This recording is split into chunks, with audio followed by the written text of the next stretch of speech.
What's good, guys? It's your boy Shrimp. Welcome back to Prem Bias, and today got a good video for you guys. Today we're gonna be doing a roundup of all the Premier League games.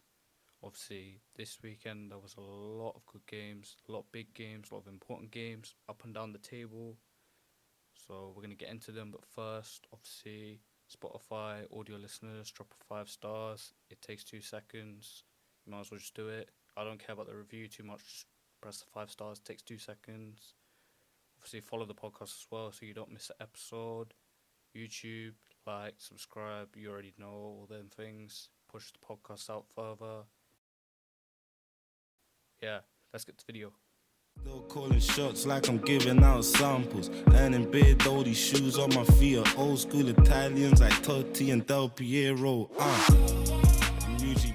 Okay, so the first game is Arsenal-Liverpool. Obviously, it's a big game because they're Liverpool atop the table, Arsenal second. They were second. This is a huge game in the title race, and I think it was won a large part by the team selection. So obviously Arsenal, they had this usual back four, the usual goalkeeper, but I think the big change was they had Rice obviously in midfield and Odegaard, but they brought in Jorginho. I think that team selection from Arteta was spot on, and we'll see why later in the game. And obviously, another huge change was he put Havertz as striker. That we'll see later in the game also had a huge impact. Liverpool, they obviously brought Trent back. Unfortunately, with the sad news with Conor Bradley and his dad, we wish him all the best, and we wish his family well. And they also had Gravenberch. He also had a huge part to play, and Gakpo, no Nunes. That was a huge part in the game. And so the game started off fairly even, pretty even. And then Arsenal, they had a really great move. If you haven't seen it, go check it out. I'm sure it's somewhere on YouTube where they would just have passing it all around the team. And then Rice and Jorginho, they just passed it around Gravenberch. He struggled defensively. You can see, he's amazing going forward, Gravenberch, but you can see he's just not defensively aware enough. And Rice, Jorginho, and Zinchenko just passed it around him. And I think Odegaard as well, he made a important move, important run that took away Van Dijk, and then that allowed Havertz the space to run in behind. He should have scored, to be honest, but it's Alisson. It's pretty hard to score against him, and then Alisson saves it, and then Saka, gets the rebound and slots it away, and it was a genuine, really great goal from Arsenal. You can clearly see Arteta. He's been coaching the team. Obviously in the last few games, they've not been getting the results. Against the low block teams, Liverpool are not a low block team that allowed Arsenal. They gave them the space to exploit that, and really it was just a great move. Obviously, and then Liverpool make it 1-1 with a huge, defensive mistake from Saliba, Raya, and Gabriel. I think personally the blame lies on Raya. That obviously Saliba gets it. Obviously Diaz has the ball. Saliba gets in between the ball and Diaz. He shields it, and it should be under control. Raya should come out. He should just dive on it and claim it, and that's the end of the attack. But Gabriel and Raya, they just get mixed up. They both think the other one's going to deal with it. Gabriel thinks Raya's going to come out and deal with it, and then Raya thinks Gabriel's going to get the ball and clear it, and Saliba obviously stops expecting one of them to deal with it. Neither of them deals with it, and to full credit to Diaz, he continues battling with Saliba and just managed to poke the ball. It obviously hits Gabriel. It hits his hand. It would have been a penalty anyway, and deflects into the goal. But obviously a lot of people have been critical of Raya and Gabriel hugely, because you've got to do better there. It's a simple, basic, thing you see in the playground all the time. Raya should come out and deal with it, because you're the goalkeeper. This is your area. It's really not that hard, but people haven't really given Diaz the credit for that, because it's Saliba. Saliba's tall is really hard to beat him physically. You've seen obviously when Arsenal played United, Højlund struggled against them, and Diaz is a winger. Saliba's much more stronger than him, but he still managed to fight his way through, and he didn't give up on it. He could have easily given up on it. I wouldn't have been surprised if he gave up on it, but he still managed to poke it in. And then the game goes 1-1, and it's kind of against the run of play, to be honest, because Arsenal had been dominating, but Liverpool come back into the game, and they make a few changes though. Klopp realizes that Gakpo and Gravenberch, they're not at it today. He missed Nunes and Szoboszlai massively, missed their legs. As much as they've not been great this season, they're athletes. They will work, and the game would have been very, very different if they were there.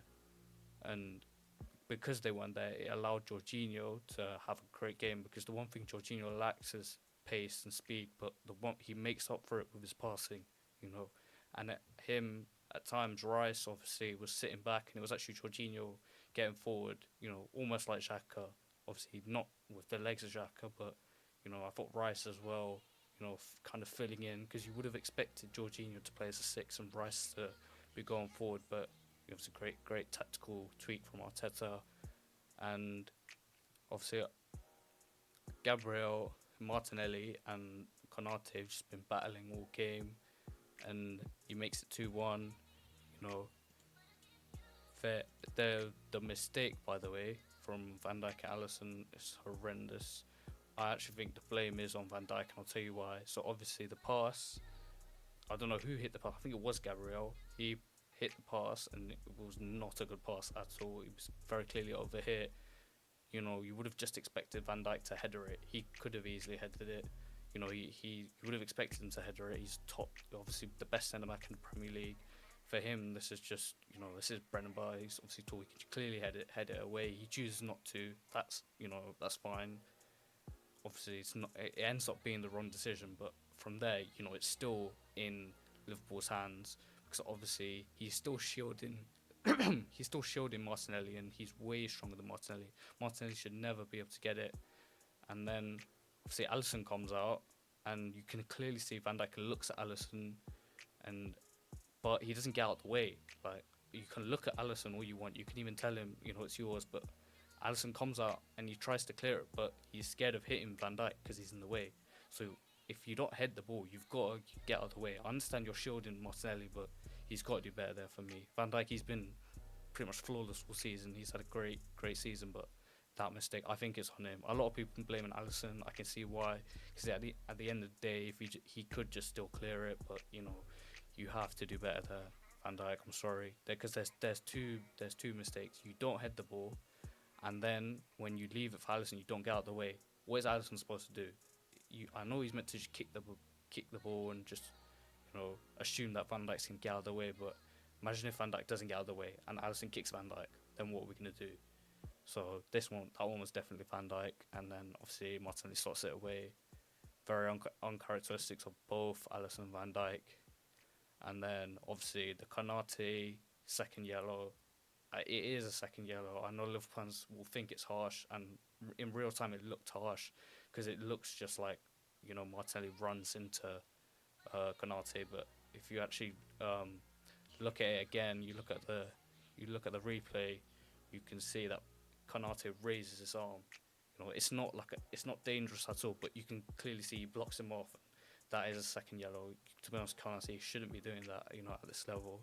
It's late in the game, so you can clearly see it's clearly just head loss, but, and it is kind of harsh, because there's no, actual real, intent or anything there, but, at the end of the day, it's just, the referee's right there as well, and Anthony Taylor's right there. It's not like it is subtle or anything. You can see it, so, yeah, that one was also yellow. I think the referee actually got that one right.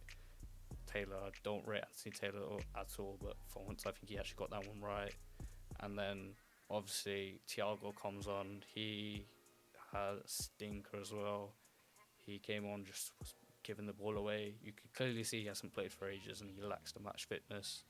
And then Liverpool were kind of all over the place with Konate's injury, because they'd already taken Trent off. They were kind of lacking defenders. They had literally a makeshift back four with Diaz and Thiago and Van Dijk, and yeah, Trossard's good finish from Trossard as well.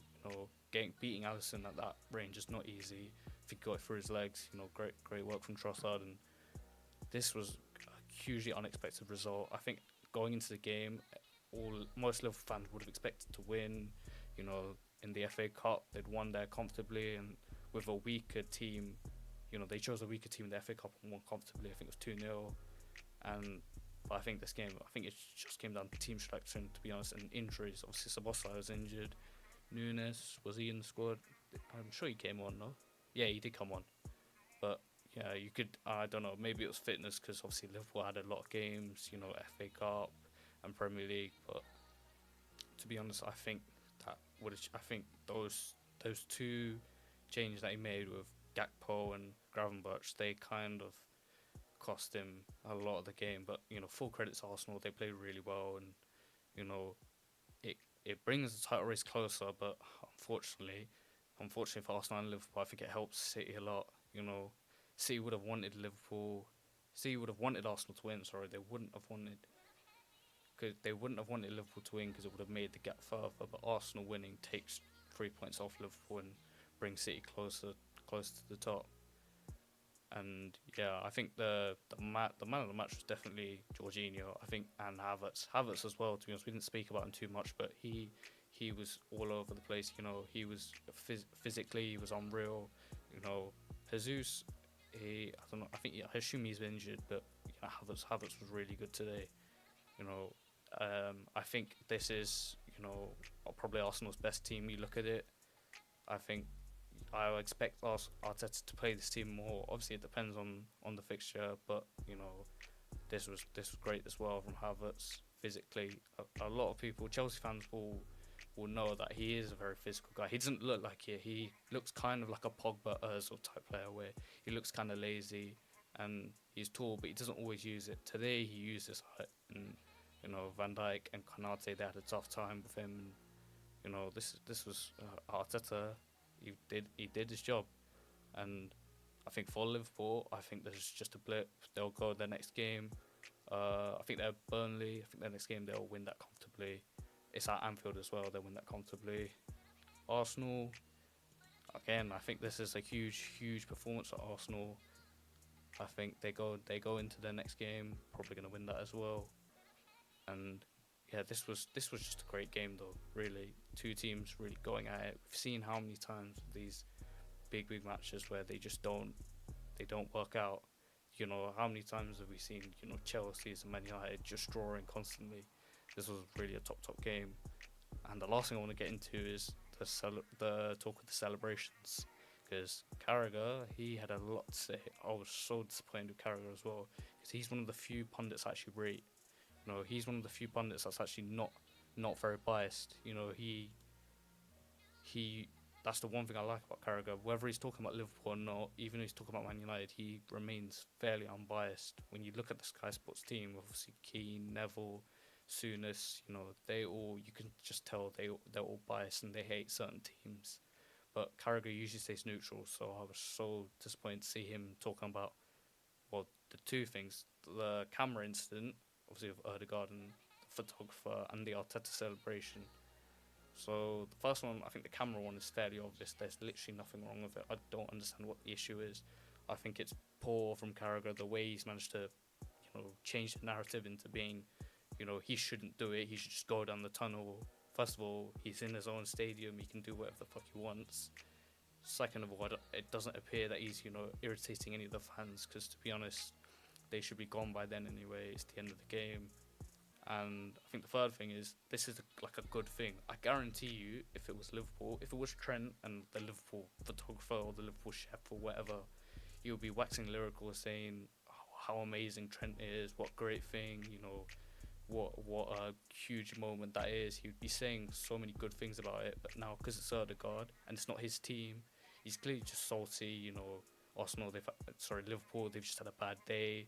He's clearly salty, and you know, I was shocked because I saw the clip. I switched off the game obviously by the end, and I saw the clip on socials, and I didn't see it with the volume on, so I just assumed that he was gonna say something nice, because it's technically a good thing. If you deep it, he's taking the camera off the photographer and taking a picture of him. Like that's a good thing. You're giving him his moment, and someone managed to change the narrative into being he shouldn't do it and he should just get off the pitch. And you know, you've won the game, lad. Go, like you've done your job. Go down the tunnel. Why? It's his stadium. He's the captain. Let him do what he wants. And yeah, so I think he got that one hugely wrong. I think most people agree, to be honest, online. It's poor from Carragher, really poor. Not like him at all. The second one though, I'm still kind of undecided with the Arteta celebration. I get what Liverpool fans are saying. I actually kind of agree with the Liverpool fans on this one, because him doing the Klopp celebration is really, there's no reason for Arteta to do that. I get you've won the game, you're gassed, but there's a million other ways you can celebrate. Why are you doing Klopp celebration, bro? Why are you doing it now of all times? There's no need for you to do that. I think that's poor. You know, obviously there's plenty of other ways you can celebrate. You don't need to. You know the cameras are on you as well. Why are you doing that, bro? You've never done it before. Why are you all of a sudden doing it now? I get why the Liverpool fans are annoyed with that one. I kind of agree with that one. And yeah, so that kind of sums up that game. You know, it's obviously a great game, but you know, it's a huge result for Arsenal. And the main thing is the outrage from the Sky Sports team. Their team is tired. They need to change that panel at all completely. But that's a topic for another day. We're gonna get into the next game, and yeah, so that kind of sums up that game. You know, it's obviously a great game, but you know, it's a huge result for Arsenal. And the main thing is the outrage from the Sky Sports team. Their team is tired. They need to change that panel at all completely. But that's a topic for another day. We're gonna get into the next game now.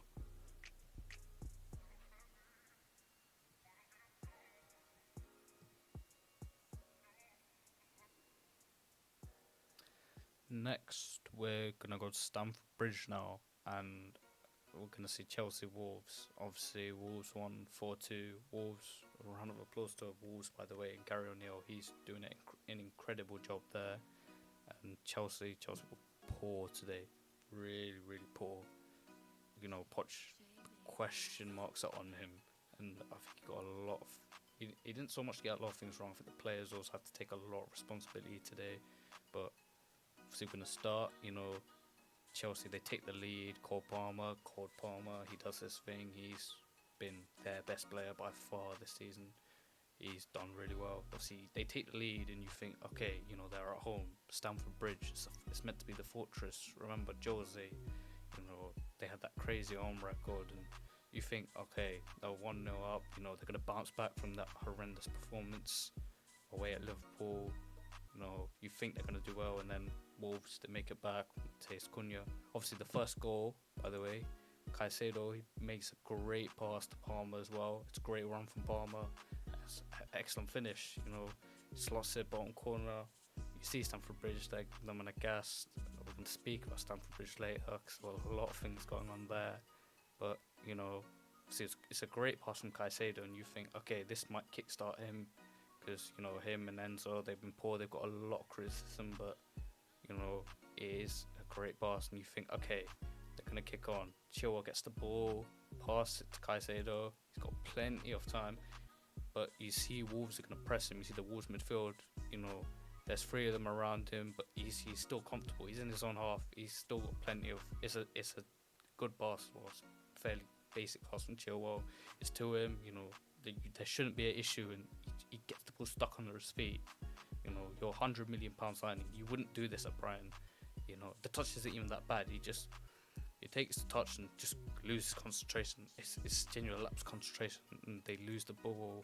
You know, in their own half. Wolves great pressing as well. You can see Gary O'Neill clearly has an idea with this team. See, they get the ball, they force it wide, and Wolves. You know, I feel bad for Petrovic. Obviously, it's a deflection, but, you know, it's great finish from Mateus Cunha as well. He's been unreal as well. We're going to get into him later, because he's been amazing in the Premier League. He has, I think, 15 GA goals and assists.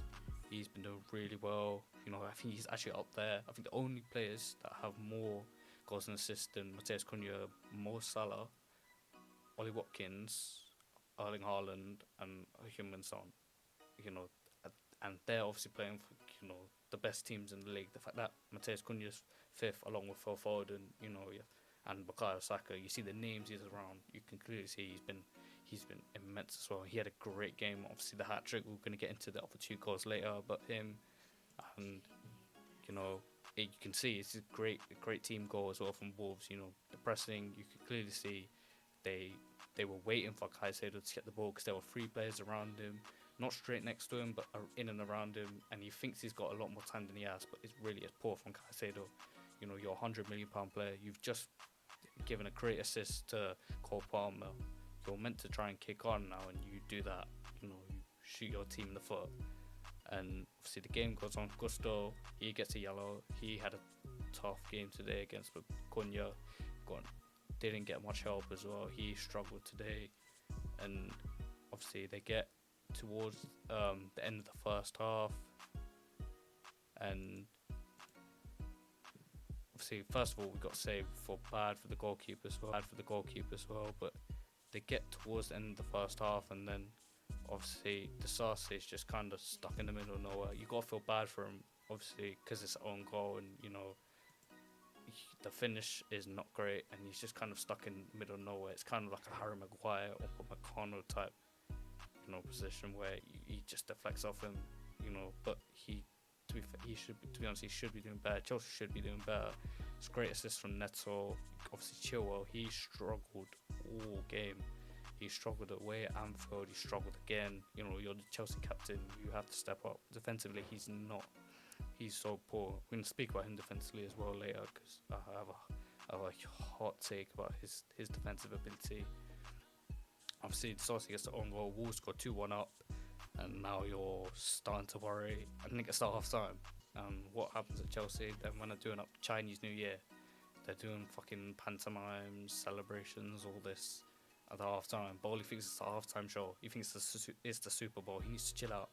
So the Chelsea fans were not happy about that. They were chanting Roman Abramovich's name, Jose Mourinho's name. Abramovich is not coming back, you man.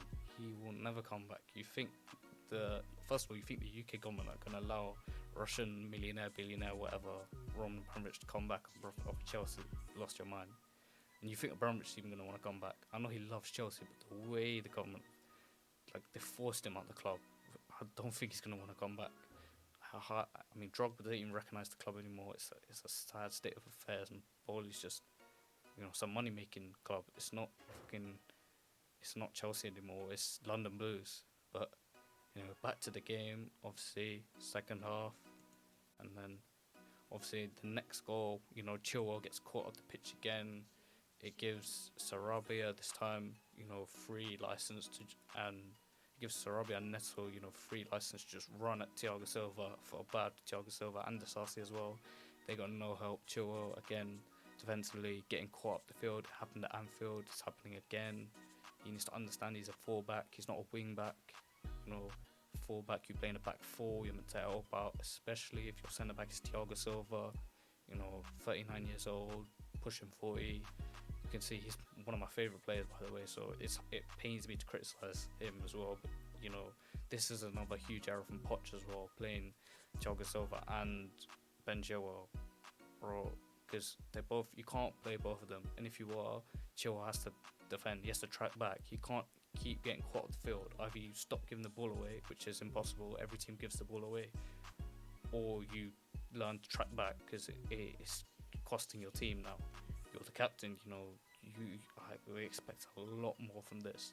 Or you play Badiashile, who I assume was on the bench because of tiredness, because obviously Chelsea played a couple of games, and I assume he was resting him for the FA Cup replay as well against Villa. But you know, this is poor from Pochettino as well. And obviously Wolves get the ball on the right side, Chelsea's left. You know, Sarabia, I think, breezes past the Chelsea defence, and no, it's actually Neto. Sorry, my bad. Neto, he breezes past Chilwell yet again, and he puts it on a plate for Matheus Cunha, and he gets a second. You know, we can see Wolves is starting to get, you know, embarrassing for Chelsea, because you're 3-1 down and it's only like around 60th minute. You should be doing a lot better. And then Chelsea make a couple substitutions. So they brought on Jackson, they brought on Modric, and they also brought on Chukwuemeka. That was good to see from Chukwuemeka, because, you know, He's obviously been injured. He's a top young player as well. They got him from Villa. I remember seeing him in the England youth team. I think they won the under 19 Euros. Could be wrong. And he was a top player. And obviously Mudryk as well. They brought off from Kunku, Sterling. Caicedo also went off. Jackson. I'm not too sure why Caicedo went off. I'm assuming that was resting as well for the FA Cup. And you can see Poch is trying to, he's making attacking substitutions. He's trying to win the game now and get back into the game. Obviously, then we're getting towards the end of the game. Wolves, Cunha's breezing past Gusto. I thought he obviously had a horrible game as well. Cunha breezes past him, gets in the box. Gusto tries to make the tackle, fails completely. They get penalty. Obviously, Cunha, he steps up. Obviously, hat-trick, steps up, scores. And, what a performance as well he's done. You really felt bad for Gusto as well. You could see it was just a complete mismatch. Steps up, scores the penalty. Wolves 4-1 up now. This is really embarrassing for Chelsea. You can see the fans are not happy. It's a great penalty as well. Sends the keeper the wrong way. Chelsea get a corner. Obviously they score.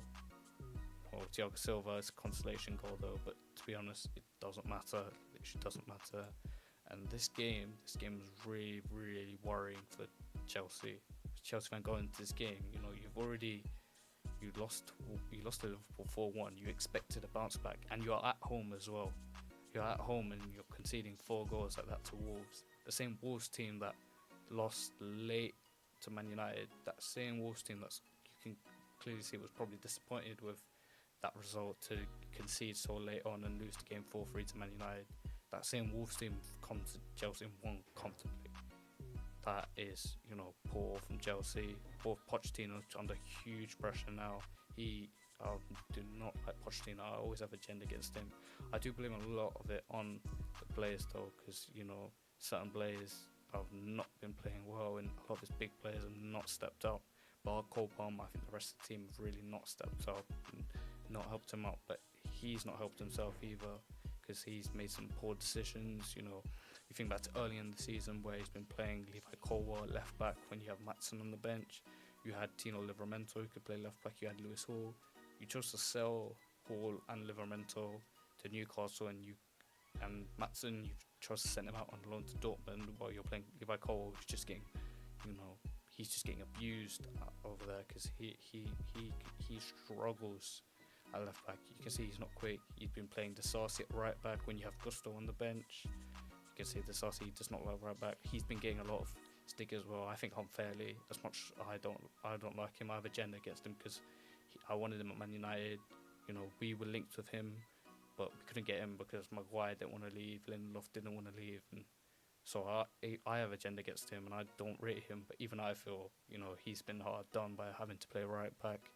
You can see I hear Chelsea fans telling me Enzo and Caicedo, they can't play together. This £200 million midfield can't play together. What kind of recruitment is that? And you brought in Lavia. He's not injured. It's a lack of fitness.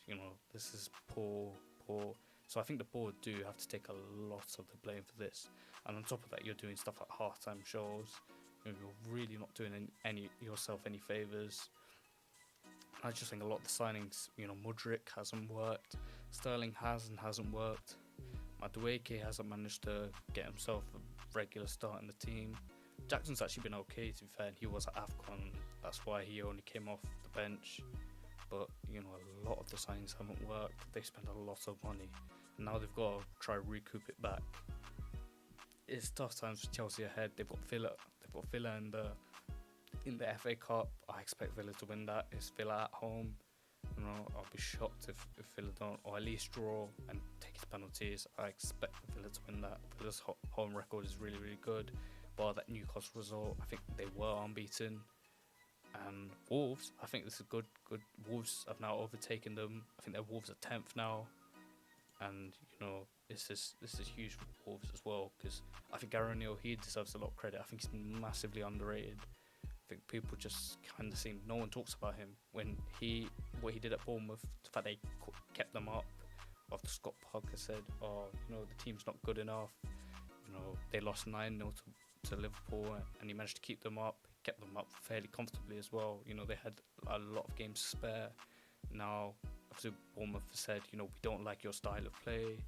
You know, the Bournemouth fans also were saying, oh, we're not sure about the style of play. They brought in Iraola. He's also done really well, but you know, this is obviously it's his first job as well. It's his first real management job as the main manager. He's been a number 2 a lot. That Bournemouth job was his first job, and look what he did. He's now gone to Wolves, you know, with the question marks of his style of play. Wolves, you know, they had a horrendous summer. They let a lot of players go. They let Neves go. Moutinho, I think, left. Adama Traore and Raul Jimenez left. Nathan Collins, the centre-back, left. The players in all positions just went. And the big one, Mateus Nunes, went as well. They're one of their best players. He went to Man City. You felt like Wolves, I'm not going to lie, I had Wolves close to relegation. I did not think they were going to stay up. I thought they would have a really tough season. And Garnacho's just come in and he's done wonders. He's got them playing good football as well. That was the criticism that people leveled against him before, saying, oh, he doesn't play good football, he just gets results. No, Wolves actually play really good football. They've got, obviously it helps when you have guys like Neto and Cunha. Even the very first game against Man United, we saw what they did. And you really have to rate him, you know. The job he's done there, I think it's just not spoken about enough. And the fact that he's above Chelsea and Poch says a lot. I think Chelsea, there's still major question marks. Their next game, they need to be doing more. Who are they playing next? Let's see. Well, Chelsea are playing Villa in the FA Cup. Then they've got Palace and Man City. That Palace game is must win. Now, you know, obviously Villa, I don't expect them to win against Villa in the FA Cup. So now, the Palace game, Palace are poor as well. We're going to speak about them later. If they don't win that, I think Poch's in huge trouble. The fans have completely lost faith in him, understandably so. And to be honest, I've never rated Poch. I've always said he's a loser, but that's a top. And you know, Wolves, very, very impressive.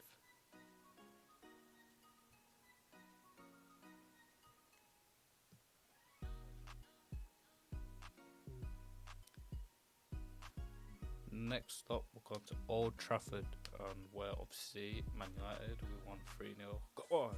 Anyway, they won 3-0 against West Ham. The scoreline makes it a little more comfortable than it actually was, though, and I'll tell you why. So, obviously, we started the game, we had pretty much our save lineup. Lissandro was back. Unfortunately, he went off injured, but we'll get into that later. Casemiro, obviously, Kobe Mino and Bruno, and the same front three. Rashford left, Garnacho right, Højlund up top. West Ham, they had pretty much their starting 11. Obviously, no Paqueta, which I think was a huge miss for them. Because they had Ben Johnson on the right wing. He is not Lucas Paqueta. He's nowhere near that level. You could tell they missed him, and the game could have been different with him. But yeah, pretty much the same starting 11 for both. Obviously, early in the game, it's pretty even. You know, both teams are kind of getting possession. They have a good chance actually from a corner. Onana makes actually a good save for once. Onana, he actually made a good save. You have to give him credit. You know, we've been giving him a lot of stick throughout the season when he makes a mistake. To his credit, he made a good save. Otherwise, they could have taken the lead. It could have been a completely different, you know, scoreline. The atmosphere could have changed. But yeah, good save from Onana. And then obviously Bruno, we have a corner. Bruno has a shot. The goalkeeper makes a good save. Areola, he makes a really good save because he's gone top corner. And then obviously, you know, they have possession. Alessandro wins the ball. He passes it forward. Zuma heads it out, and then obviously the ball's kind of up for it's like a 50-50 with I forget the West Ham player, but it was also with Casemiro as well, and he stretches for it, and you can tell he's actually giving it 110% for once. A lot of people are critical of his fitness, but he wins the ball and obviously allows Højlund to get it, and what a finish from Højlund as well, by the way. But can't forget because Casemiro literally dives for it, and he sacrificed everything for the to get to win the ball for Højlund. Obviously he gets the ball, takes a touch, shifts, sells the defender and slaps it in the roof of the net. It's a top finish from Hoyland. He's now got 4 and 4. Obviously, one of them was Newport, and it was in the FA Cup. But still, he scored in his last 3 Premier League games anyway, and he's finally starting to, we hope, find his fitness, find his form. It was a great finish as well from Hoyland. It puts us 1-0 up. He was, he sent the defender the wrong way. It wasn't just a tap in, and he's, I think, on 9 goals or competitions, one off Darwin Núñez.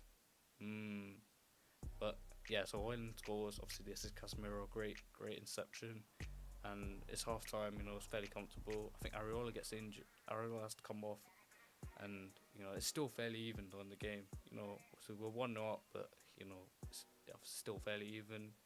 Then so we get the ball. I think Bruno passes it to Garnacho. He goes inside, he shoots, and it takes a deflection. Got very lucky with that one, I'll be honest. I think Fabianski saves it. It takes a deflection, I think, off a Gerd, and that wrong foots the keeper, and Garnacho scores. Obviously, it's good for Garnacho, and we got to see a nice celebration with Garnacho, Kobe Mino, and Hoyland.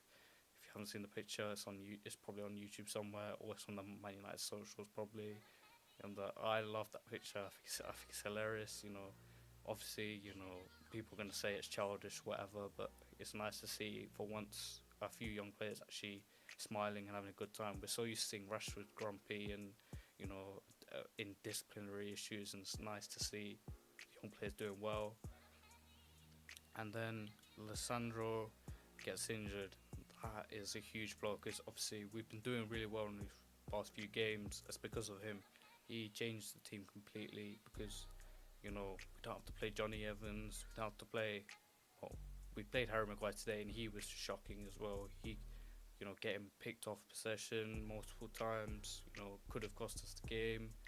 We had Lissandro covering him a lot. Dallo was tremendous as well. He was inverting inside. We play a back 4, but Dallo was inverting into midfield, picking passes, and that allowed Casemiro to play more as kind of a left back, and it allowed Luke Shaw to push forward, and that helped us drive up the pitch, and it was huge.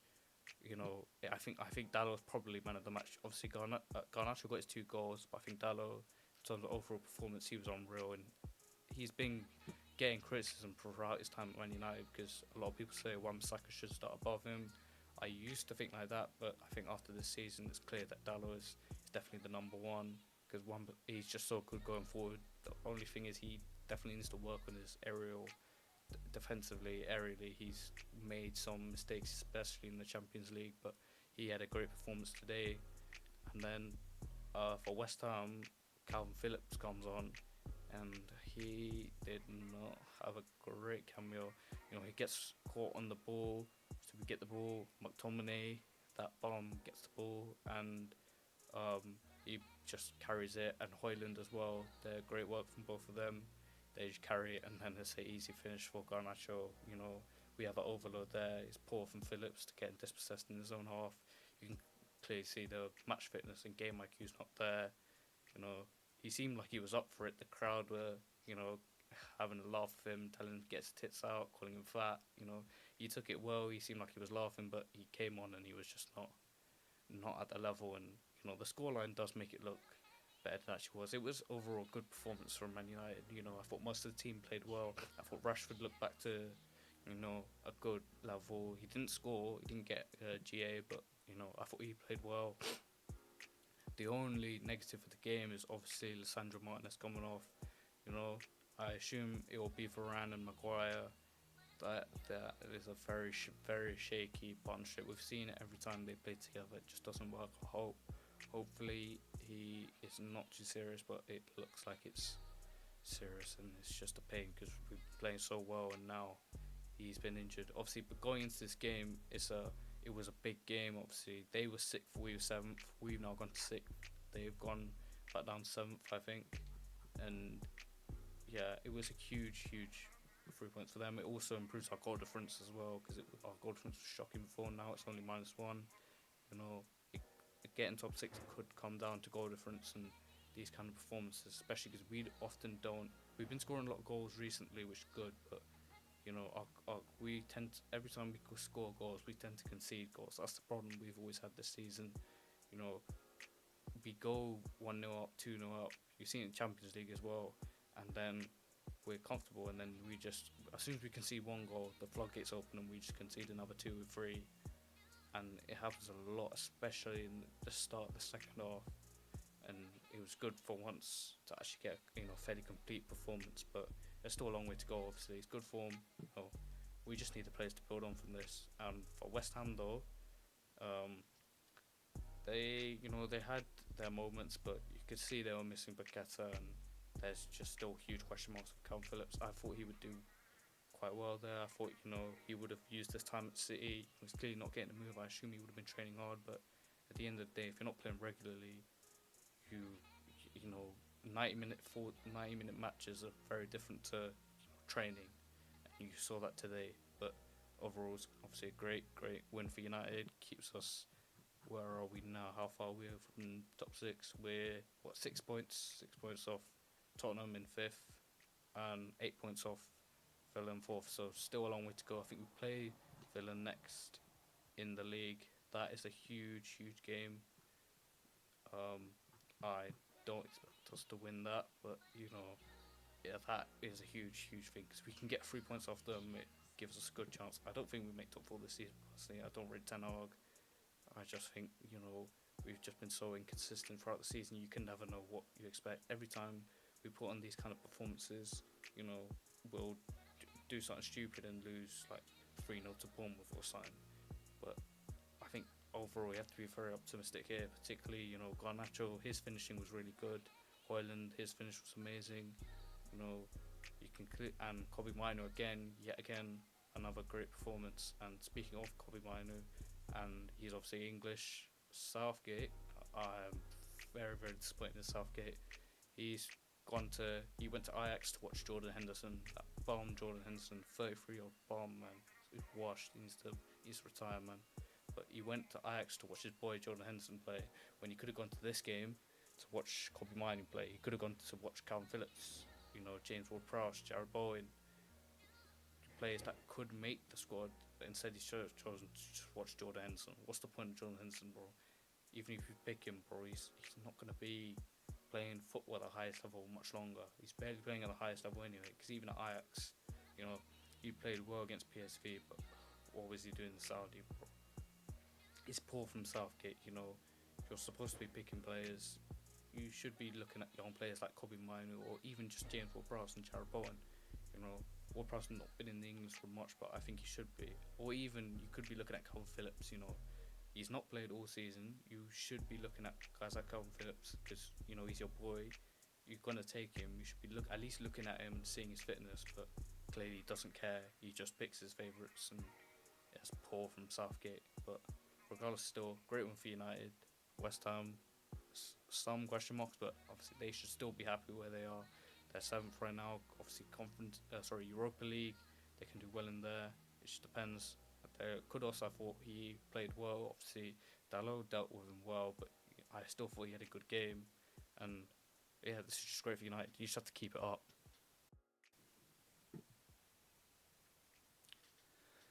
Next up, we got Brentford versus Man City. Obviously, Man City won 3-1. It appears, another comfortable win for Man City, and a hat-trick from Phil Foden, which we're going to speak on later. But first of all, I want to give huge credit to Mark Flecken. He had an unreal performance. Obviously, no one's going to remember it because Man City won 3-1 and Foden scored a hat-trick, but Flecken was unreal. He made multiple huge saves, kept Brentford in the game for a large period of time, certainly for the first half. And he also set up the assist, which we're going to speak about now. Obviously, he sends the ball long. Tony, he wins it, and it's a really smart play from Tony to just leave it and let it and hold up Nathan Ake, I think.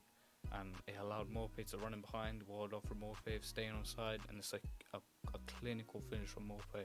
I don't say that often about Morpay. I've been very critical of him, especially at Everton. His finishing was poor, but today I thought he had a great finish. See, there's not really much more that I think Edison could have done. And we're seeing this is the kind of thing that Brentford are really good at. They're great with long balls. Obviously, without Tony, for a large part of the season. That's what's made them so poor. But now with Tony, you see they're starting to, get back to the old Brentford. But unfortunately for them, it just wasn't enough because the main man himself, Phil Foden, had a unreal performance, which we're going to speak on. Obviously, I think it was Ethan Pinnock, I think De Bruyne might put across in the box, and Ethan Pinnock gets his head on it and tries to head it away. The header's just poor though, unfortunately for him, and it just got Foden straight away, just it pounces on it and slots it away. Another confidence with Foden. He's, just before half time and 1-1. The thing with Man City is you just 1-1 lead, going 1-0 up against Man City literally doesn't mean anything. They've, happened with Everton, happened with Newcastle. They just find a way back into the game. And again in the second half, De Bruyne puts a fantastic cross in the box, and Foden, he gets his head on it, in the strike position. I think Haaland makes a run as well to take the defender away, and it's a fantastic header. A lot of people, it's a side of Phil Foden's game that isn't spoken about enough, is he can get those headers. People forget he was playing false nine when Man City went to the Champions League final against Chelsea. He can do these kind of headers, these clinical finishes, and it's a great movement as well. The fact that he finds that much space in the Brentford box. Yes, you can question the defending, but at the end of the day, Foden scoring headers, he's not that tall. It's unreal play, and it's a fantastic cross from De Bruyne. That guy's fake, man. He's unreal. One of the best Premier League players, has to be of all time now. You have to start putting him in these conversations. Yet again, turns up. Man City 1-0 down means nothing to them, and he gets his second goal. You can see he's up for it today.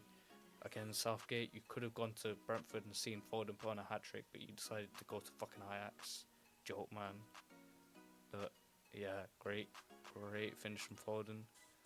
And then, Brentford have a chance to make it, 2-2, but, Diaz puts in a great block, and, you need to take those chances. Obviously, and then the final goal, obviously it's great link-up play from Haaland. A lot of people don't speak about Haaland, they only talk about Harry Kane's link-up play. Haaland can do it too, and it's great, he lays it off to Foden dribbles with it and just slots it in. Another cool composed finish from Phil Foden. People need to start putting Foden in these kind of top conversations. People have been saying, he's not been great at the start of the season. I think he's had some injury problems, but today he really showed why he's that guy, and he needs to be in the reckoning for England.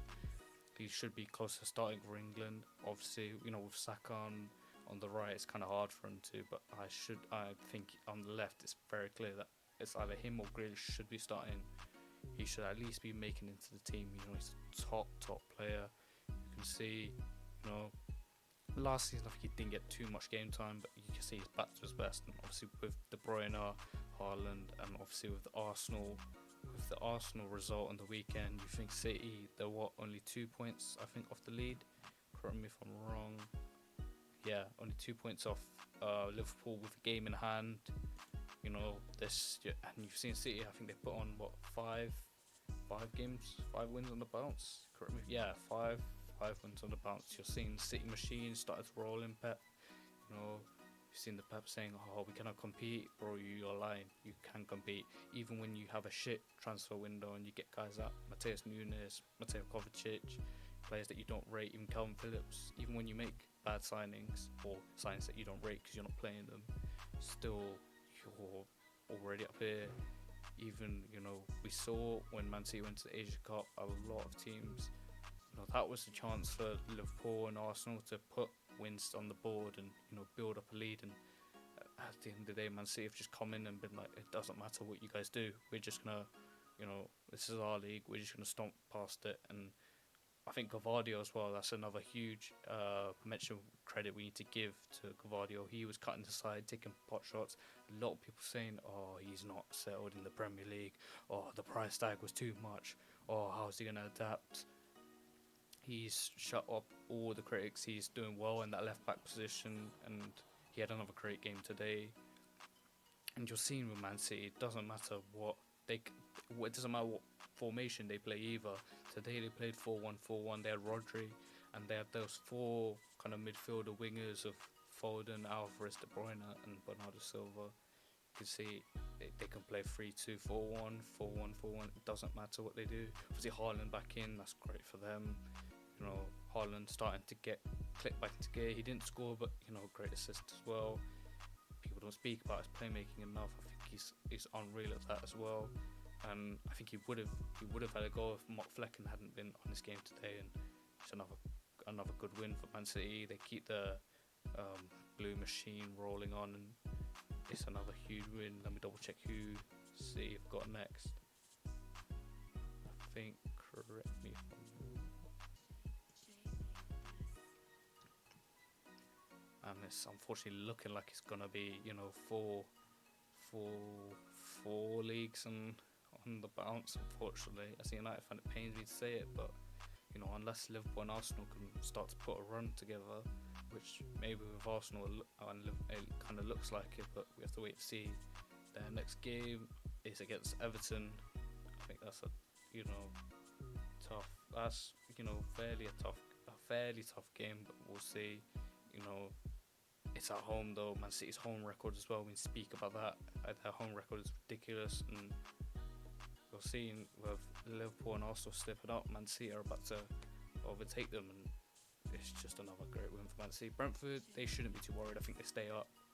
You know, I just think the league is so poor this season, especially, you know, with Sheffield United and Burnley there, they're just so poor that really there's only one spot. And, you know, with the Everton points deduction, Forest not performing well, and a lot of their players being at AFCON, you know, they've struggled as well. Brentford, I think, will be alright, just about, as long as they can keep winning the odd game here and there. As long as Tony continues performing, because let's not forget, Tony is going to want to move at the summer. He's not going to want to stay at Brentford forever. There's interest from Arsenal, there's interest from Chelsea. I think there was interest at Man United. I'm not too sure if that exists now with the FFP things that we have, but yeah, this is another huge win for Man City, back on just the winning machine. Pains me to say this, I can't believe it, but you know, Pep, just unreal, man. Okay, so next up we've got Everton versus Tottenham. This was a really interesting game to watch. You know, Richarlison, by the way, we need to give some credit to Richarlison. He's been unreal. He's probably been the most informed player in the Prem. I didn't think I'd be saying that a few months ago, but you know, I think he's seen a psychologist and his mentality has completely changed. You know, I think he scored 9 in 8 games. I wouldn't be surprised if he gets Player of the Month as well. He's been unreal. You know, you can see Spurs, they need a striker with Son gone at AFCON, and he's just stepped up and filled the role. So much so that when Son comes back, Son had been playing well as a striker before. I think when Son comes back, Son just goes on the left. I don't think anyone could take Richarlison out the team now. Both the finishes today were unreal. Roof of the net, you know, the first one especially, but you know, even the second one with obviously Madison passed to him, he slots the top corner. I feel bad for him that they didn't pick up all 3 points, but you know, I think the main reason for that is Vicario. He was appalling at set pieces today, and I think Ange has to address this now. It happened last game, it's happened again today, and you know, they need to do better. They can't, because Sean Dyche definitely looked at the last game they played, and he's gone, I'll just do the same thing. Because every set piece they had Jack Harrison on him, and he just couldn't deal with it. There was nothing he could do. No, there was no Spurs player as well that was, you know, kind of getting in between them and stopping Harrison from, you know, pushing Vicario. And obviously, you know what set pieces are like. They're always a bit congested, but you know, you need to be strong as a goalkeeper. You can't just be going over like that. And it happened multiple times. They got away with it a couple of times as well, but every single corner, every single set piece, every single cross in the box, you felt like Everton were going to score. And obviously they get their first goal from Harrison. You know, it's poor from Vicario. He's just kind of flapping all over the place. The first one's kind of harsh because, you know, it's kind of 50-50 whether they call it or not. I think if Harrison puts a bit more like pressure on him, I think they would have disallowed it, but it was right on the edge. The second one though, it's also right at the end of the game as well. Come on, you should be doing better there. But the second one is really poor, because this one, you know, there's no pressure on you, there's no one standing on you. the cross comes in, Brentford, someone headers it, and he should just pick it up. Instead, he stands on his line and allows Brentford comes and headers it, and it's a great goal from De Jong, centre back as well. He's been very impressive there. I've been hearing good things about him. You know, he's a left-footed left centre back as well, which England lack. You know, I wouldn't be surprised if he gets called up to Euros as well, because he's been doing very well there. Everton defensively, I think they're maybe the third or fourth, potentially fifth best team in the league defensively, which is, you know, you'd be looking at how low they are. Obviously, the points reduction is the reason why, but they're top team defensively. And it's great for the young player to get a last minute equaliser at Everton. They need the points with the points deduction. Obviously, every game is important to them. But for Spurs, you know, these kind of set piece mistakes from Vicario could cost you top four. You know, it's very, very close between Spurs and Aston Villa. You saw, especially Villa. We're gonna get to them later, but you know, because Villa won on the weekend, you're now fifth, and you're 2 points behind them, and you know you want to get top four, and these kind of mistakes, you know, it's not great when you've been working so hard this season, you've been doing so well, and it's getting undone because of poor basic set piece mistakes. I think it's very clear that Postecoglou needs to sort it out. I think almost certainly they're going to get, you know, Van der Ven or Romero. One of them is going to have to just protect him and just stand with the goalkeeper to stop him, to stop the opposition teams, you know, just pushing him over, because you can see, or he also needs to get in the gym. He needs to start doing chest or something, because he's going over too easy. He can't handle it, because he's been really good though. But Vicario has been one of the best goalkeepers in the league so far, but I think people are starting to find this kind of weakness, and I think all the rival teams are watching this going, well, if Everton can do it, we can do it too, because it was literally every single cross, every single corner was a threat, and it looked like Everton were going to score. Probably could have scored way more. Spurs probably should have won this game. I'll be very honest. You know, Maddison I thought played well. Doggy gets the assist. He's been immense at left back, but it's 2 points. 2 points dropped for Tottenham. I saw Expressions live stream. He was not happy at all. You know, he was very happy when Richarlison scored, but the last minute goal, you know, they were not happy with that. But Everton's great. They need all the points they can get, especially with Luton, who we're going to speak about later. Their uptick in form, you know, it's getting very, very close in terms of that last relegation spot. Because for me, I think Burnley and Sheffield United, they're down. But in terms of Forest, Luton, Everton, any one of them could go down. And Everton, you know, they were doing really well, but, you know, they kind of lost a bit of form. And, you know, it's good point at Tottenham. Good point at home against Tottenham, and they put just both teams move on to the next game.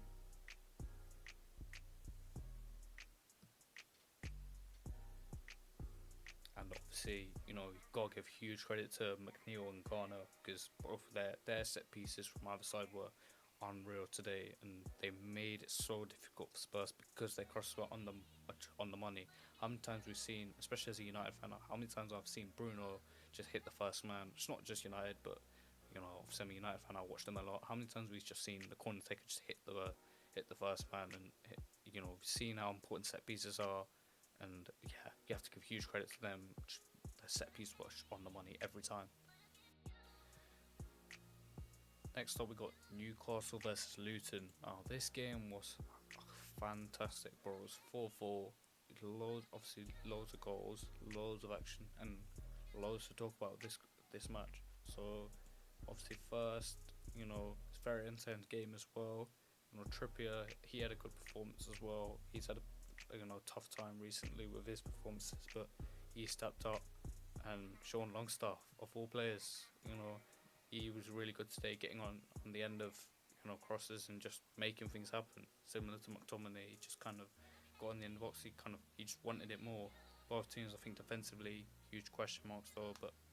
And then the next one though, so obviously Newcastle, they make it 1-0. The next goal, Luton, they make it 1-1. Ross Barkley, by the way, he's been unreal.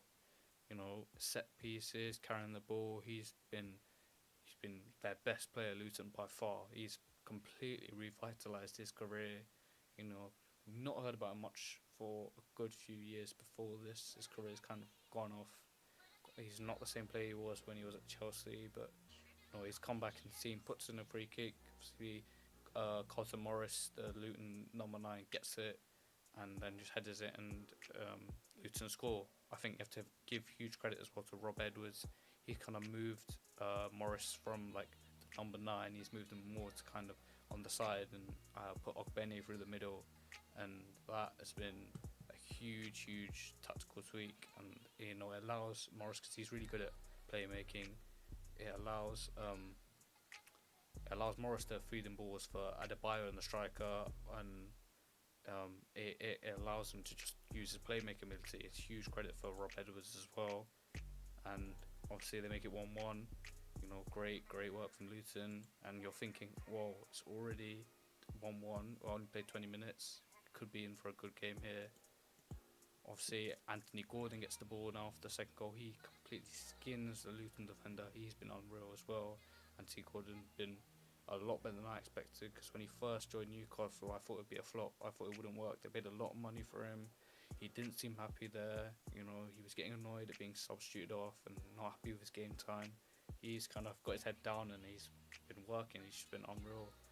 He's rapid as well. Completely skins the defender. And he's on his own as well. He's got no one. He's driving towards the box. Gets his head up.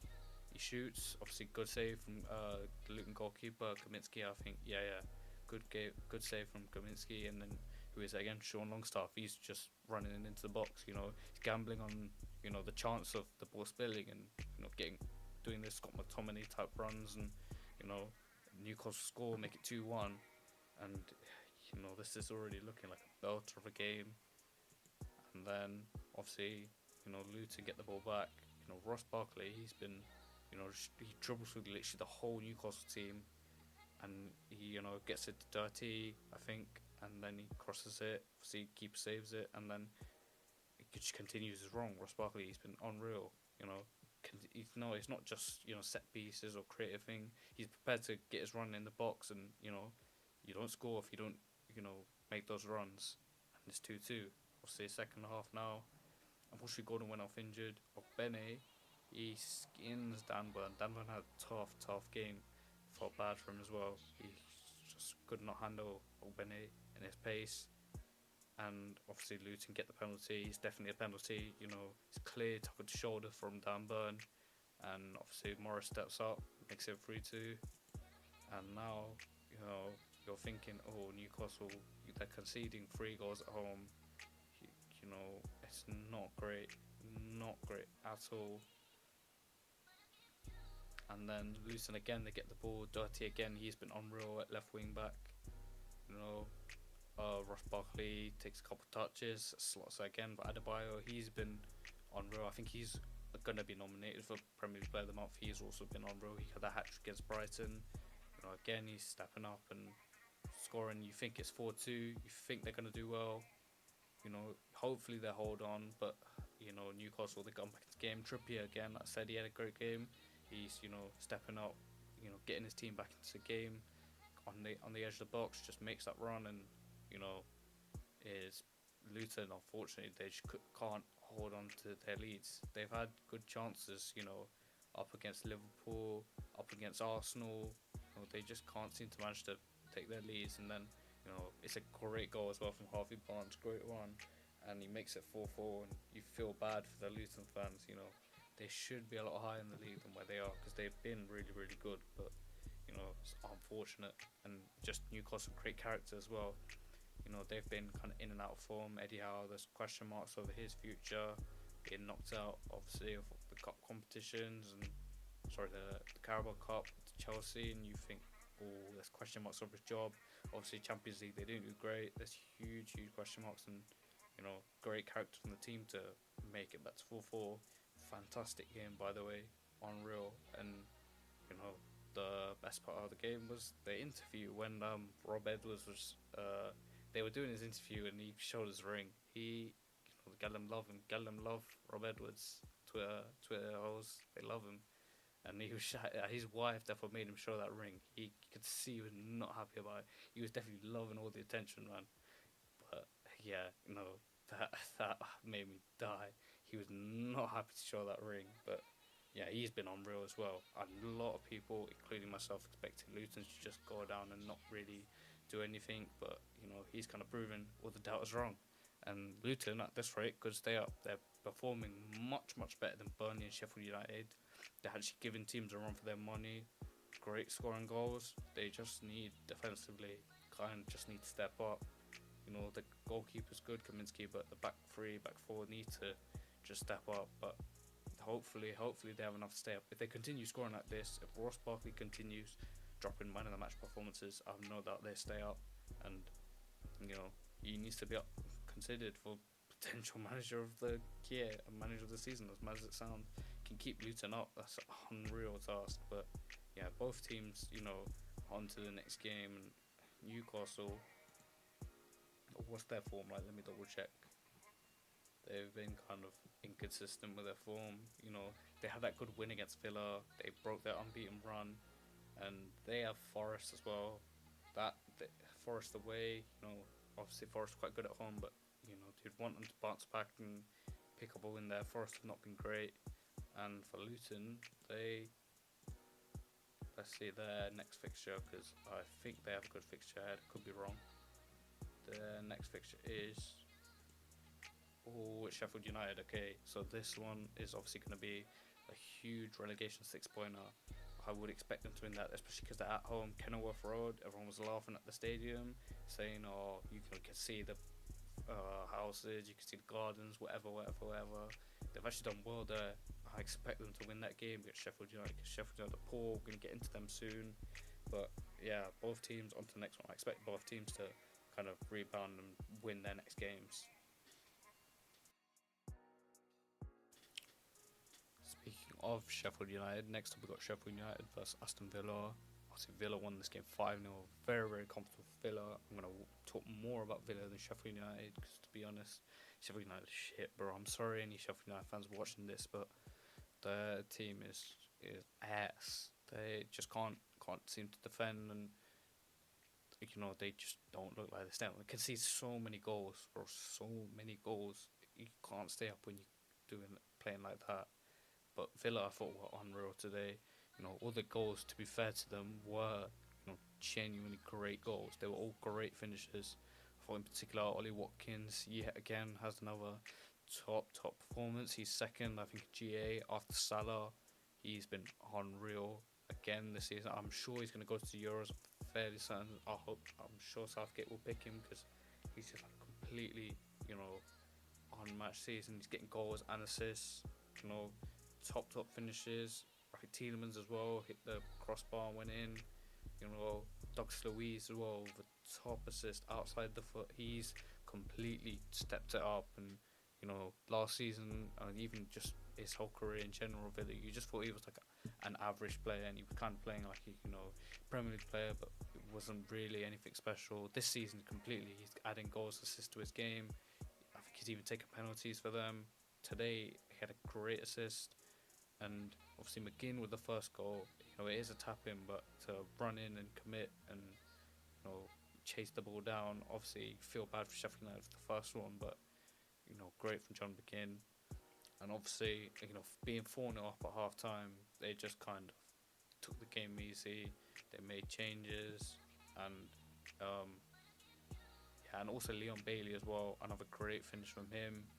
And the fight, even the last goal, the fifth goal, Ollie Watkins, he wins hard, works hard, gets the ball, puts the cross in the box. Moreno, left foot, bang, top finish. And this was just a very comfortable game for Villa. Sheffield United, I don't want to talk about them, they're disgraceful. But Villa, this was a great win, because obviously they'd lost to Newcastle, and they lost their unbeaten record at home.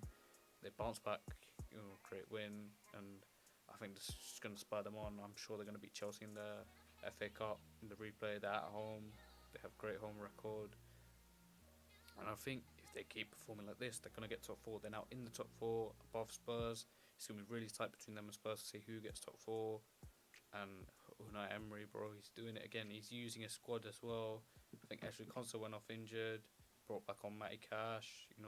He's rotating Bailey and DRB. Even Jacob Ramsey now, he was doing amazing last season, barely played much this season. You can rotate him, Douglas Luiz. You know, their squad is actually really good, and they're serious force to be reckoned with.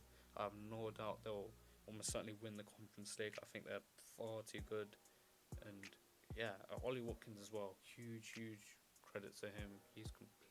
Emery's completely got the best out of him. You've seen it, Emery. He gets the best out of strikers. He did it with Aubameyang. He's doing it now again with Watkins, and the Villa are just a scary team. Obviously, Man United, we have to play them next. We have to play them away at Villa Park. I expect we lose that game. Obviously, they should have, to be honest, beaten us at Old Trafford. They kind of, stepped off the pace and kind of allowed us back into the game. But I don't think they do that again at Villa Park. And we struggle at Villa Park. They're usually quite good. I expect them to beat us, and I think there's a good chance for them to go on a run. And I've seen with their squad, even though they've had injuries, obviously Buendia, Mings, they've had to play bombs like Clement Longley as well, who I've seen Barca, Spurs fans, every club he's been at, he's shit, but it's great from Villa, and they just move on. Sheffield United, they just keep it stepping, bro. Wilder's not going to keep them up. There's just nothing they can do. They kind of just have to firm relegation, and at least they get the parachute payments, I guess. And next up, we've got this derby, well, quote unquote derby, but between Brighton and Crystal Palace. Obviously, Brighton won 4-1. Very comfortable for Brighton. I thought they played really well, particularly the wing backs, Hinshaw, Wood, and Lamptey. Two young English players. Southgate again. You could have gone to see Brighton, instead you've gone to see Henderson. But I thought they both played really well, and I saw someone on social media put clubs need to start trusting their young players. You've seen it with Hinshaw, Wood. You've seen it with Kobe Mino. You've seen it with Liverpool with Conor Bradley. Clubs need to start trusting their young players. Even Everton with Branthwaite. But these young players are doing really well, and I thought, to be honest, this game was just really comfortable. Brighton, the headers, set pieces, they dominated. Palace struggled with set pieces. I think Mark Gahey going off was a huge blow for them as well. The first two goals are headers, but the next two were great goals as well. Kroos getting 2 assists. He's, as usual, performing well. And, even when Palace got one back with a good header from Mateta, they could bring guys like Danny Welbeck off the bench to get an assist. And they've got guys like João Pedro, who's, he's been fairly consistent as well, not spoken about much. But, he's been kind of going under the radar and doing his thing. But I think the bigger issues, obviously Brighton fans don't get annoyed. I just think, this game, I think we all expected Brighton to win just because Palace is so poor. I think we need to start getting onto Palace as well, because Roy Hodgson, his tactics have been appalling. The fans don't like him. They want him out the clubs. Football is shit. Is kind of his decision making as well is starting to get onto him. Obviously, he's an old man. You don't want to sack him, but it's getting to the point where they might have to. You can clearly see the Palace ownership. They don't want to sack him. They want to just get to the end of the season, stay kind of mid-table, just to stay up, to be honest, and then let him go on his own terms. Because at his age, you've got to respect him, hit the career he's had, but you can clearly see his football does not work in 2024. I think the thing that really pissed me off with him is he brought on Elise, and then he came off injured. I think apparently it was his hamstring. But I've heard ex-players speak about this, and apparently, if you have a hamstring, bro, they should know that he was not fit enough to play, and you could potentially cost your team, because you're bringing on one of your best players, say Elise, and he's got injured now. How long is he going to be out for now? Because of who? And why did you bring him on as well? Because it was half time. They were already 3-0 down. You're not going to win the game. Just damage limitation. Why are you bringing on Elise, bro? You're not going to score 3 goals. You've never scored 3 goals. You're not that team. You're not that free-flowing team. And really poor from Palace. Obviously, no Eze as well. You can see the kind of team Palace are. They're really, as they least, they kind of carry that team, and I worry for Palace, especially because it's fairly clear those two will go. Certainly, Elise, you see Man United interested in him. You saw Chelsea were interested in him. Obviously, he signed a contract that's pretty clear that clubs are interested in. He will go, even like PSG or someone. Because obviously he's French as well. He fit well in there, and Eze as well. He's unreal. I'm sure he's one of the best midfielders I think England have. I hope he goes to Euros, but maybe not. But these guys have been carrying Palace, and Roy Hodgson, he needs to get out, man. He classing it. His time's up. Like Johnson, word to John Cena, because his time is actually up, bro.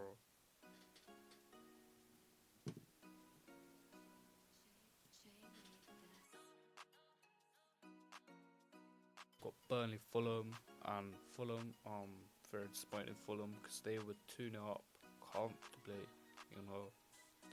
They were really dominating the game, and Burnley managed to get back into it and get a draw off it. I think in particular, obviously, David Fofana, who was on loan at Chelsea. Spoke about in the tier list. Go watch that if it's out yet. If it's not, my bad in it, but it'll be out soon. I had a lot to say about him. May have got him wrong, but yeah, he come off the bench, got 2 goals. Obviously, got the last minute goal as well, and they were proper strikers, finishers as well. Great headers. The first one was a great header. The second one was great. Sliding in. He was giving it all, and you could clearly see what I meant to him. The way he was celebrating, you could see he's a young player. He wants to do well. Obviously, last season Chelsea was a bit of a baptism of fire coming to such a shit Chelsea team. And this alone might be really good for him. If he does well, he might not necessarily get back in the Chelsea team, but he could, force a move, and he could do really well there. You can see he's clearly got, a lot of good attributes. His leap for that header, the marking with Fulham did was very questionable, and Fulham, you're 2-0 up comfortably. You should be seeing the game out, especially against Burnley, and they had chances as well. Obviously, Trafford, I think he's been doing really well. He's had a tough task at Burnley, but he made a couple of good saves. But Fulham should have been. They were 2-0. They should have won this game, like maybe 3-4-0. They were so comfortable, and they've just, this is by far a 2-point shot for Fulham and a point gain for Burnley, because they need it. They probably won't stay up unless Fofana continues doing what he's doing. But again, great work. Maybe Vincent Kompany can get the best out of him. A lot of people are saying, obviously, he's a school of Pep, but he's not really showing it. Maybe this is his chance. And for Fulham, obviously, it's good for Muniz. I don't know how you say his name, but Rodrigo Muniz, he's their young striker. Good for him to score. Hopefully he can do well. Broya came on, kind of did his thing, but, didn't really make any huge noise. But, Fulham, I think they'll be alright. They'll stay mid-table. I think they're good enough. Marco Silva, I think he's a top coach. Burnley, though, I don't think this will be enough. They're going to have to keep performing like that, and they need to improve defensively as well. Again, the goals they conceded weren't great, especially the second one. It was just too easy for Fulham to go 2-0 up comfortably. But, great character as well to get back into the game. Okay, so the last game in the game week was Bournemouth Nottingham Forest. This one, obviously Bournemouth took the lead early, good set piece. Just Clivert gets the goal. Obviously, recognise their name, and obviously it was a fairly even game, to be honest. Obviously Forest, they get the goal back. Hudson-Odoi, by the way, what a goal he scored. And to be honest, he was top. He was probably their best player. He was performing really well. He seems like he means business. Him and Alanga, they seem like they've got a point to prove. Hudson-Odoi is actually not that young. I heard an interview saying he actually is only like 23, 24. He's still young. It's just because he was on the scene early, and his career's kind of stagnated a bit. To be honest with him, he should have taken that move to Bayern when he had the chance. Chelsea should have sold him to Bayern, because they were interested in him, and he stayed at Chelsea. It didn't quite work. He's kind of had to leave now, and he's kind of finding his, I don't want to say finding his level, but like you see he seems like he's genuinely focused on his football, and he played really well. I think he drew the foul for the red card. Philip Billing as well, poor from Billing. You know, good from Hudson-Odoi though. And to be honest, for Bournemouth, this is, you know, just another draw. They'll be alright. They're mid-table. They're comfortable. Forest, on the other hand, they seem to be in trouble. You can see their form has been kind of up and down. Obviously, they got in Nuno, kind of expecting that new manager bounce. It hasn't really happened because a lot of their players were at AFCON. You know, Ola Aina, and they had players at Ivory Coast. They just had loads of players away at AFCON, and you can see they've changed their team a lot. And you know, I don't know if Nuno's actually going to be enough. And obviously Matt Turner as well, he's been stinky as goalkeeper. He's been so bad in goal. He can't play out of the ball at his feet. He's just been making mistake after mistake, and you know, he will start games well and he just won't.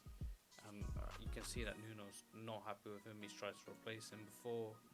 Did he play? He didn't play today, but you know, he brought in Celes today, but that's why, because they seem to be struggling goalkeeper.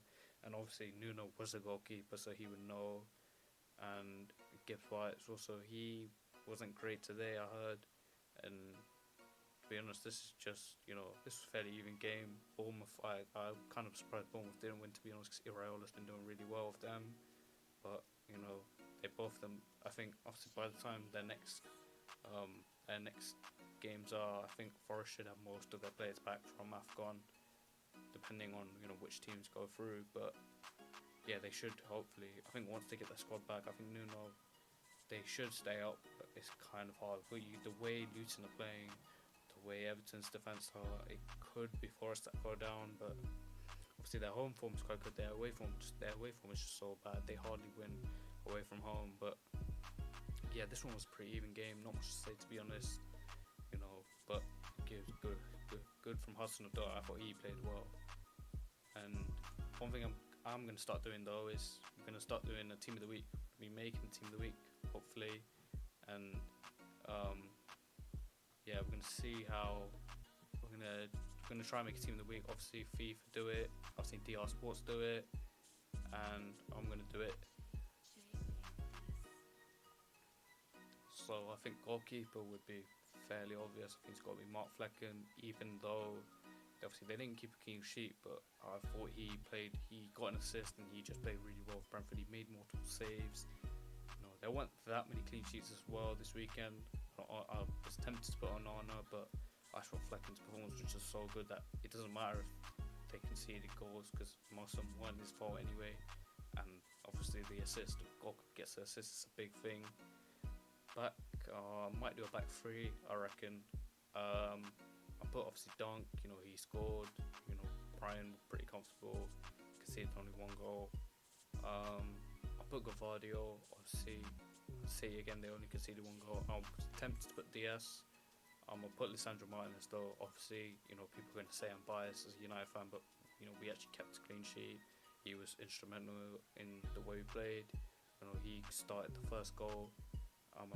That will definitely be the back three. Obviously, audio listeners, you know, don't worry. Obviously, in YouTube, I'll put it on the screen hopefully, and you'll see how the formation works. Midfield, I'm gonna do a midfield 4-3. We'll see. Midfield 4, I reckon, and I'm gonna put Jorginho. Obviously, he played really well against Liverpool. That was a huge game. But Ross Barkley in there. You know, again, he got a goal and assist.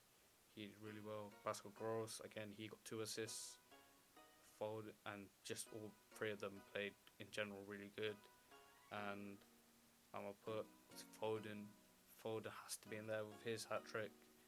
And then the front 3, obviously, I'll try and figure out how this formation works. It might change, but the front 3, obviously, Cunha has to be there. He also got a hat-trick. He was fantastic against Chelsea.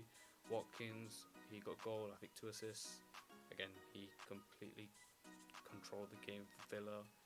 And my boy Alejandro Garnacho, he will be there as well. And obviously on the screen, I'll try to put it up, try to see how it works. But obviously, let me know any changes you'd make. You know, there's plenty of players that I think could have made it. You know, some honourable mentions. Obviously, Ruben Dias, because he had a great block against Brentford. Rodri, obviously as usual. I don't want to just put Rodri in. He would, to be honest, should make every team of the week because he's top. De Bruyne as well, and who else? Maybe Havertz. To be fair, he did quite well. Someone I'm missing and it's pissing me off. I can't figure out who it is. It's gone. I can't figure who it was, but yeah, there are obviously plenty of players that could have gone in, but it's just my opinion. Oh, for Richarlison as well. He, to be honest, I'm gonna get him into the team. Should I put him over Watkins? No, yeah, I will. That's tough. See, it's not easy making these team of the weeks. I want to put Richarlison in, but I'm gonna put Watkins. Sorry, Richarlison, because I love the finishes as well, some stuff. But yeah, I'm a definitely put Watkins. So yeah, I hope you guys enjoyed that. Something new, something different, and obviously, guys, make sure you like, subscribe.